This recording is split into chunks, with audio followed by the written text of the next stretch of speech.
Hello అండి, నమస్తే. Welcome to smart Yamuna. ఈరోజు మనం పుల్కా పొంగాలన్నా, అలాగే సాఫ్ట్గా రావాలన్నా, ఎక్కువ టైము మృదువుగా ఉండాలన్నా పిండిని ఎలా కలుపుకోవాలి, అలాగే పుల్కా ఎలా కాల్చుకోవాలో చూద్దాం. దీనికోసం మనం ముందుగా మిక్సింగ్ బౌల్ తీసుకొని అందులో 2 కప్పుల గోధుమ పిండిని యాడ్ చేసుకోవాలి. తర్వాత ఇందులో మీ రుచికి సరిపడా ఉప్పును వేసుకొని ఒక ఫోర్క్ సహాయంతో బాగా మిక్స్ చేసుకోవాలి. పిండి అలాగే సాల్ట్ అనేది పిండిలో బాగా కలిసిపోవాలి. ఇప్పుడు ఇందులో వేడి నీళ్ళు 1 కప్పు వరకు యాడ్ చేసుకోండి. కొంచెం కొంచెంగా యాడ్ చేసుకుంటూ పిండిని కలుపుకోవాలి. ఈ విధంగా మిక్స్ చేసుకున్న తర్వాత పిండిని ఒక 5 నిమిషాల పాటు పక్కన పెట్టాలి. 5 నిమిషాల తర్వాత పిండి కొంచెం గోరువెచ్చగా ఉంటుంది. ఈ విధంగా గోరువెచ్చగా ఉన్నప్పుడు మాత్రమే మనం పిండిని బాగా కలుపుకోవాలి. ఇలా వేడి నీళ్ళు వేయడం వలన పిండి అనేది బాగా సాఫ్ట్గా ఉంటుంది. అలాగే మనకి పుల్కా కూడా మెత్తగా వస్తాయి. కలిపిన తర్వాత మీకు కనుక పిండి గట్టిగా అనిపిస్తే మీ చేతిని ఒకసారి వాటర్లో ముంచి ఈ విధంగా బాగా ప్రెస్ చేస్తూ కలపాలి. మీరు ఎంత బాగా ప్రెస్ చేస్తూ కలిపితే పిండి అనేది అంత సాఫ్ట్గా తయారవుతుంది.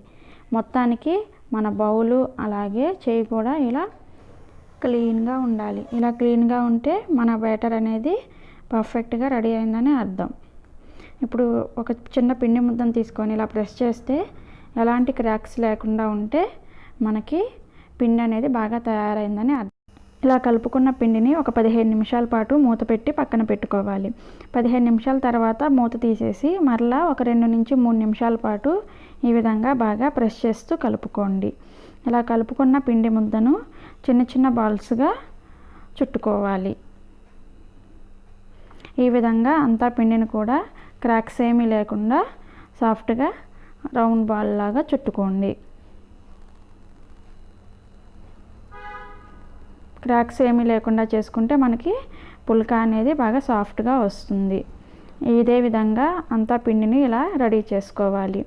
ఇప్పుడు కొంచెం పొడి పిండిని వేసుకుంటూ పుల్కాలను ఒత్తుకోవాలి.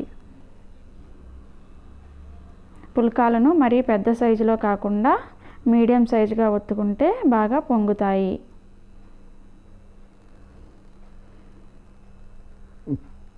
ఈ విధంగా ఫ్లోర్ మీద పెడితే రౌండ్గా ఇలా ఈజీగా టర్న్ అవ్వాలి. ఈ విధంగా తిరిగితే మనకి ఈ వీడియోలో చూపించిన విధంగా ఈ సైజులో CD డిస్క్ సైజులో మనం పుల్కాలను ఒత్తుకోవాలి. ఇదే విధంగా అన్ని పుల్కాలను ఒత్తుకున్న తర్వాత పొయ్యి మీద ప్యాన్ పెట్టి వేడి చేసుకొని ప్యాన్ అనేది బాగా వేడిగా అవ్వాలి.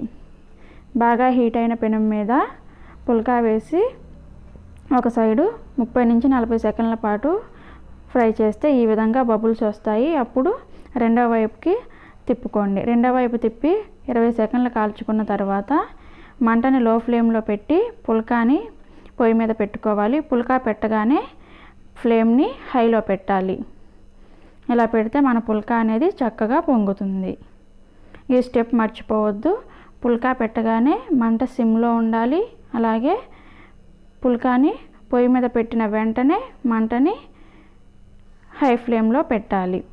ఈ టిప్స్ పాటిస్తే మనకి పుల్కా అనేది బాగా పొంగుతుంది. అలానే అన్ని పుల్కాలను కూడా కాల్చుకోండి.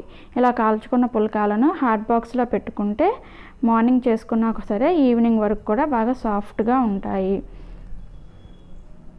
ఈ మార్నింగ్ బ్రేక్ఫాస్ట్ అలాగే ఈవినింగ్ డిన్నర్గా ఎలా అయినా సర్వ్ చేసుకోవచ్చు. ఇవి చాలా సాఫ్ట్గా ఉంటాయి. అలాగే చాలా టైం వరకు నిల్వ ఉంటాయి. గట్టిగా అవ్వకుండా మెత్తగా అలానే ఉంటాయి.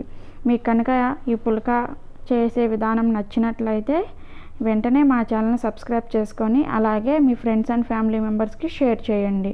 మరిన్ని రెసిపీస్ కోసం మా ఛానల్ని సబ్స్క్రైబ్ చేసుకోండి.